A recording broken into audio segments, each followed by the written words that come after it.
Welcome to this Asia Global podcast, brought to you by the Asia Global Institute at the University of Hong Kong. I'm your host, Alejandro Reyes, the Institute's Director of Knowledge Dissemination.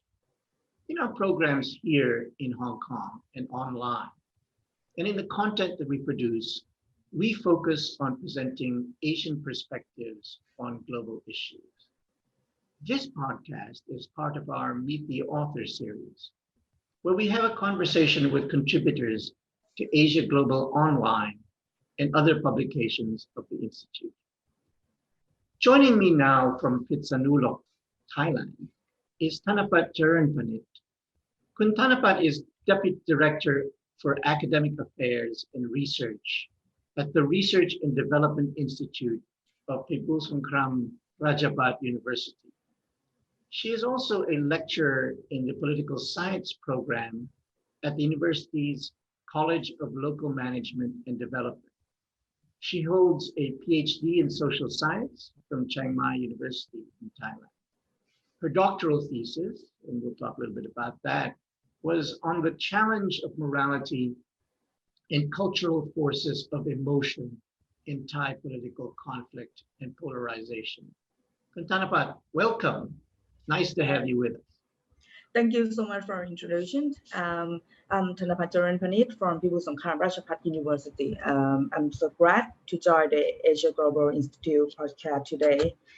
Great. Thannapat, your article that's trending on Asia Global Online is on the ongoing protests in Thailand. You write that Thailand has a history of student-led uprisings, but that the current anti-government agitation is unique.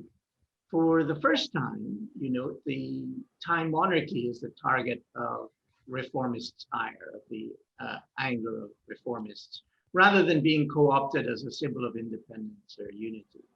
Moreover, you say that the protests have united disparate elements of society, with many more Thais seeking a country that is truly a constitutional monarchy and democracy. So tell us, what's the latest? What's going on now in terms of the situation on the ground there in Thailand? So what is going on now? I think that now they have many protests in the several parts of the country to call for the Prime Minister Prayut Chan-o-cha to step down. However, the government said that they don't want to step down. So the protest is continued. And it depends on the condition of the government if they react with the violent suppressions, especially to the legal process. So the situation might more violence. And the protest will continue expand to the throughout the country. And it is throughout the country. It's not just sort of in Bangkok. Yeah, not in Bangkok. Yes. Yeah, but in several parts of the country, because now we don't have this student movement don't have the leader, right? Everyone, they said that everyone is the leader. So very interesting and different from the student movement in the past. And it's changed the style of political protest in Thailand. So when they don't have the leader and everyone can be the leader, the protest can happen everywhere because they use the message to the Twitter or the Facebook, new social media, like the new platform of the political space of them. And this is very interesting for these political protests. Not unlike the protests here in Hong Kong, which were also similarly the Now, I understand that the protests do have 10 demands, or there was at least 10 demands issued. Tell us a bit about what these demands are all about, and what are the protesters, particularly the young people, what are they seeking? First of all, about the 10 demands, we have to understand that this is not the revolution. It's not a political revolution but it is about the reformation, the monarchy institution. how the monarchy institution can truly above the politics and under the constitution. So the student demand for reformation of the monarchy because they don't want to reward, they don't want to destroy the institution, but they ask how the monarchy can stay with Thai people in the future. This is a point, but that I understand that it's very sensitive issue to talk about this in Thailand. So even now, many young people talk about this in public, and the old generation and the government they concerned about this, and this is a very difficult to change the understanding in Thailand that if we want to be the real democracy, we should open the space, that the free space and safety space to talking in every sensitive issue in Thailand, and to use the reason to talk to each other. And this young generation, after I interviewed some of them and organized some seminar in my university, I found that they have a different political culture from the elder or the older generation. So they have some perception and their belief that not belong with the old culture, especially the hierarchy structure in Thailand. That's like the political culture in Thailand for a long time, and they question a lot about their future. What their concern is about their future of life. So they want to change in that generation. Yeah. Now, what kind of support do these young people? What kind of support are they getting in the country? Are they getting support from the older generation? Are they getting support from business? You write that many different parts of society have come out in support of this movement. Give us a sense of the breadth of the support that they're receiving. Actually, this movement they try to make the new connection among the several groups in the country. For instance, the anti-military group, the red shirt group, and the individual who dissatisfied with the military government or the pro-military government. Yeah, and this network is like a loose network connection. Join with the many student activists and the red shirt activists. Mostly the red shirt activists come to join with this movement because they want to anti the government, and they hope for the real democracy in Thailand.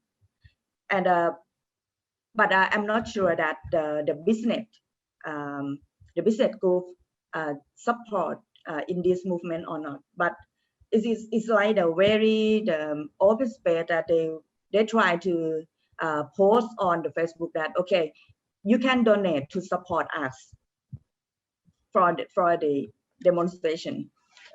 Now, for many of us who are familiar with Thailand and its history, of course, it's not long ago that we've had these street demonstrations. Although I don't think we've seen them as broad or, across the country as we're seeing now. Do you see what is the qualitative difference in terms of the goals, intentions of these protests, as opposed to what we've seen before, which I think were tended to be more politically motivated, sort of parties or political figures competing against each other. Here, it seems to be much more of a grassroots social movement. As I mentioned in the article, this student movement different from the 14th October East West, because in the past, I have to say that the monarchy have never been like the what is called the opposition with the democracy in Thailand before. In the past, the monarchy was the symbol of against military dictatorship, but after the coup in 2006, it changed the situation, the political situation in Thailand, and they thought that the monarchy might be the supporter behind the military coup. So this is the one demand in that 10 demands. You can see that do not the monarchy should not accept the military coup in the future. That's a one point. And about this generation, they grow up with the military coup, especially the military coup in 2006. And they see the problem, the political conflict between the red shirt and yellow shirt before, included the PDRC or People Democratic Committee. So they saw that this is a real problem of Thailand. They don't have the real consensus from the people, how to create democracy by people, not the elite guide democracy. Right. That's a very different from the past. Yes. Now, the king has actually made a statement saying that I think it's an expression, wish for some compromise. I think compromise was the word that he used, that Thailand should become a land of compromise. What are your thoughts on that? And, you know, I know that it's very sensitive and perhaps unusual for the king. And this, the king has been reigning since, I think, 4 years now. Since his father passed away. Yeah. So what do you make of that statement by the king? It's very difficult to talk in Thailand about these statements. Yeah, right to say no. But is that a statement that how was it received? I think in terms of how was that statement received? I think this statement is very interesting for many Thais, and I try to read the reaction of people in the Twitter or the Facebook, how they feel about this.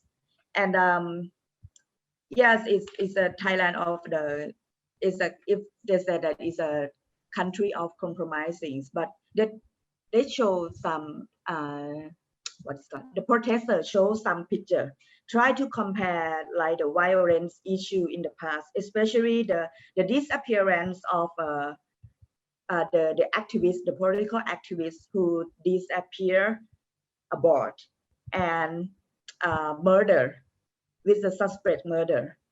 So they question about this and compare with the word compromise. And in this word, I obvious from last night, the government, the court released the 4 prominent leaders from the jail last night, even in the midnight time. Yeah. And everyone try to like beware that, oh, okay, it might have some warrants to charge the prominent leader again, like the case of Lung and Penguin. But it doesn't happen last night. So it shows some sign of compromising with the protester. But anyway, the warrant still charged with another active leader of the protest. Even today, they called at least 14 active protesters to the police station. Yeah. So in the same time, in the same day. Yeah, thank you, Thannapat. So what is your outlook for how this situation might play out? What do you think is going to happen? Again, outsiders will more than likely think, oh, Thailand is headed for another coup. Then, what are your thoughts in how this might play out? In my opinion, the protests still continued, and I think they try to use the demonstration like the free space in politics for everyone to join and to show their opinion and express their voice. Yeah, this is um, this is one manifestation of the new culture. They want to show that the politics can talk in everywhere and in everyday life, every place, without the prohibition from the government. So the government, in my opinion, they should to abolish the state emergency in Bangkok, and this will decry the situation, like the more serious now, right? Maybe decry the serious of the situation, and the government now they try to organize the one committee to negotiate with the protester. However, we need to talk about every issue that relate with the demands of the protester and accept the reason about the demands, why the youth and many people want this. The government should to open this space first. Is it difficult for the government to have negotiations if you've got a leaderless movement? I mean, that was an issue here in Hong Kong, the difficulty of finding who you might have across the table. Yes, of course, it's very difficult for the real negotiations. Even the government said that they want to negotiate with the protester, but the legal process to chat with the protesters still going on. It's a very paradox, and yeah, very paradox, and it cannot find a way to solve this problem if the state try to use the violent suppression to the law with the protester. So if the government don't want to step down and don't want to negotiate with the protester, that's a very difficult situation. So I think the best way is they might accept one demand of the protester. For instance, revise the constitution to maybe start from the ask for referendum again for drafting the new drafting of constitution, and use this like the mass consensus for people.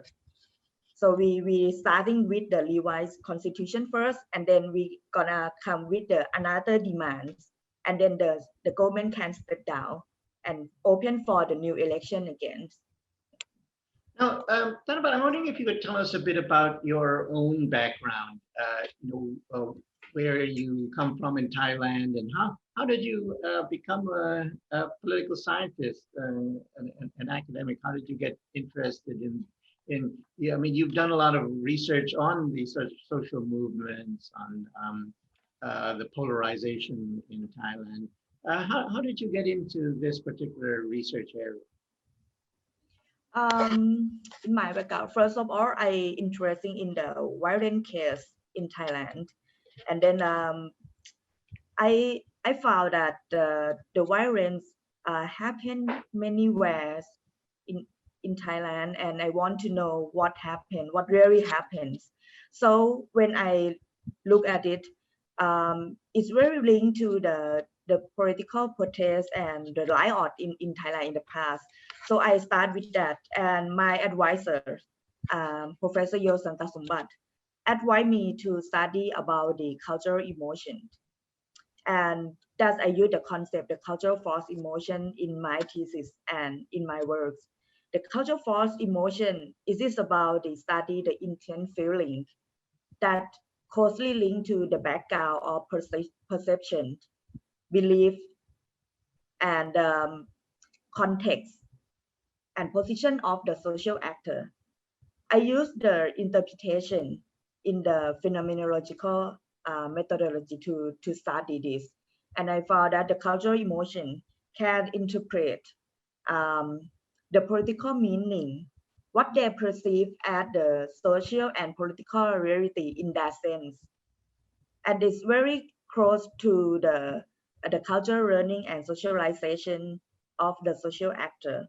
And I use this to explain the polarization in Thailand, that it is not about the binary conflict between the two ideology as the is manifest, but it is the contestation of political meanings in Thailand, and its effect a lot to the resort of legitimacy of Thai modern state. And now it shows that Thailand have the problem of the resort of legitimacy. It is not about the what I call in my thesis. I use the word that it is a moral community in Thailand that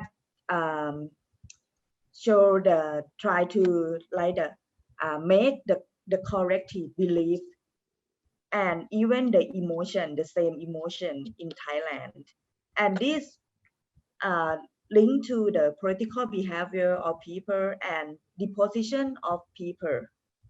So now it is they have a new perception and new belief and political meaning in Thailand, especially in the democracy and justice that have many meaning when I study this. But the main problem is the injustice in the legal process. So uh, if we can review some truth about the violence in Thailand and make the legal process based on the rule of law. This is the best way to resolve the Thai political conflict. And we have to accept the new political meaning in Thailand and the new cultural emotion in Thailand. If I have time, I will expand more about the feeling of love in Thailand. I mean, I'm fascinated by your focus on emotion because I think one area in geopolitics, when you're thinking about international relations, which I'm more familiar with, is there has been discussion recently. I recall the political scientist from France, Dominique Moisy, who wrote a book called Geopolitics of Emotion. And then more recently, Joseph Nye from Harvard University has looked at morality in American foreign policy decision making. Here you're doing something fascinating. I think in some ways it's like behavioral politics. You're looking at how emotions affect behavior, political behavior in society. It would seem a very difficult thing to study. How do you study sort of emotion? How do you get a handle on gauging the cultural forces of emotion, as you put it? Yes, actually, I apply the anthropological method in phenomenology of politics in everyday life uh, to use for my research. And the main method is the interpretation of the meaning of cultural emotion. As I previously mentioned, that the cultural force of emotion linked to the background of experience, the cultural learning of people in their context and position.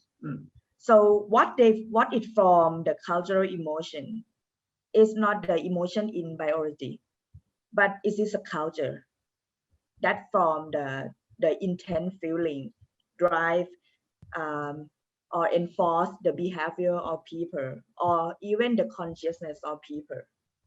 For instance, the emotion of love in Thailand.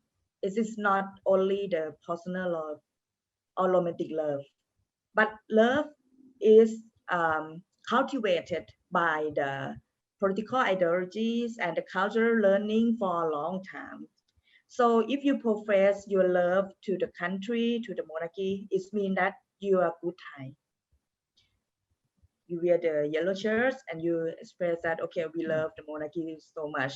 So you express that you are good Thai.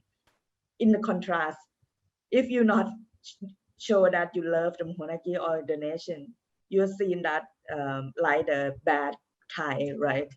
So the emotion become the moral standard in the meantime, and also help to maintain the social and political order. So this is the law of the emotion in politics and in the culture. Now, do you do a lot of survey work? Does that entail doing surveys or is it mainly field work that you go out to talk to people, interviews? Yes.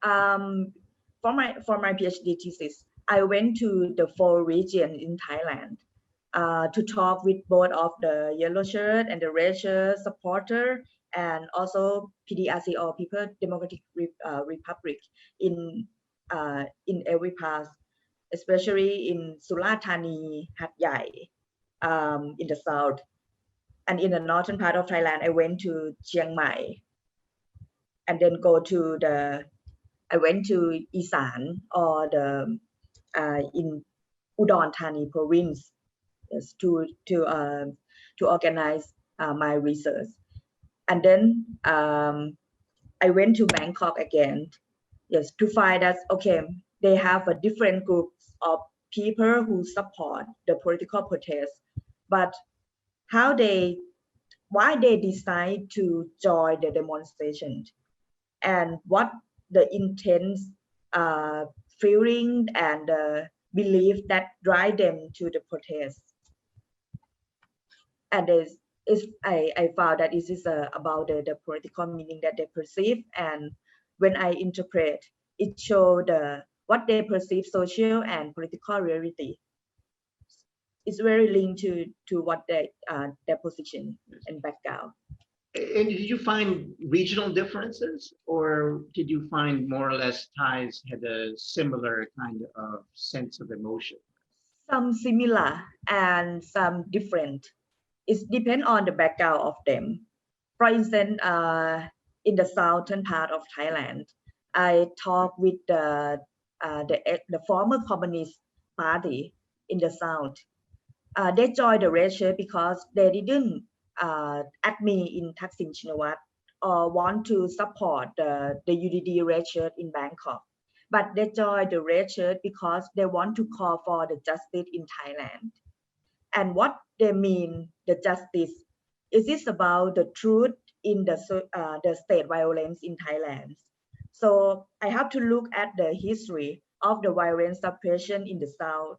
It's also about the red barrel violence suppression in the south, that many villagers die in Pathalung and Songkhla. So they still talk about this, and this make them to join the red shirt. This is a really, really different one. Fascinating. So, Thannapat, can you tell us a little bit about the pandemic before we end? How is the pandemic situation in Thailand? I think Thailand's done very well by most accounts. And how have you managed during the pandemic in doing your teaching as well as your research?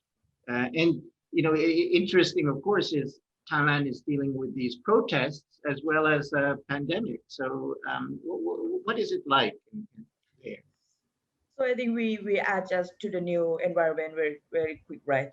Because for my teaching, I use more online teaching with my students, and now the Thai people they know how to save from this coronavirus pandemic and adjust with what the government called that this is the new normal situation, new behavior. So people now get used to with this new normal situation. And even in the protest, we can see if you look at the protest in the social media, you will find that everyone will wear masks. and join the protest with some social distancing, but I think they concerned about the pandemic, but they don't want the situation of pandemic to stop the voice in the politics. So even the state announced the emergency due to the coronavirus spread, right? It cannot stop the protest, but the protesters know how to stay with the protest during the pandemic situation. Right. Now, has the government gotten some credit for the way it's handled the pandemic? Has that actually given the government or increased its popularity among some people?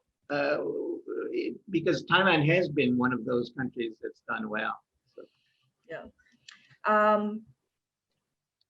Yes, of course, the government can manage with the protection of coronavirus pandemic very well, but people look at how they can resolve the economic deterioration after the pandemic.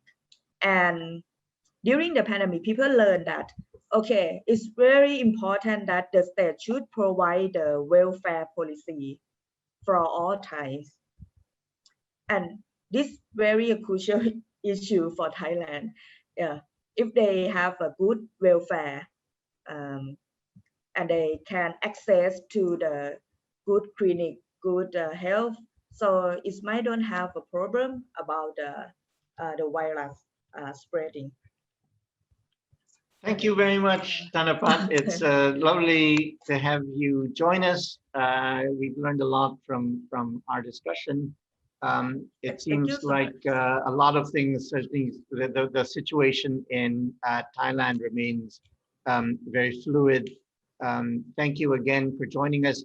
I commend to our listeners and viewers Thannapat's article on AsiaGlobal Online. Please come to our website and read it and subscribe to AsiaGlobal Online, or come to the AsiaGlobal Institute website to subscribe to our news and information.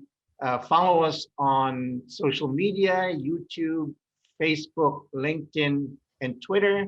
Again, thank you so much, Thannapat, for joining us and for sharing your insights with us. And we wish you very well.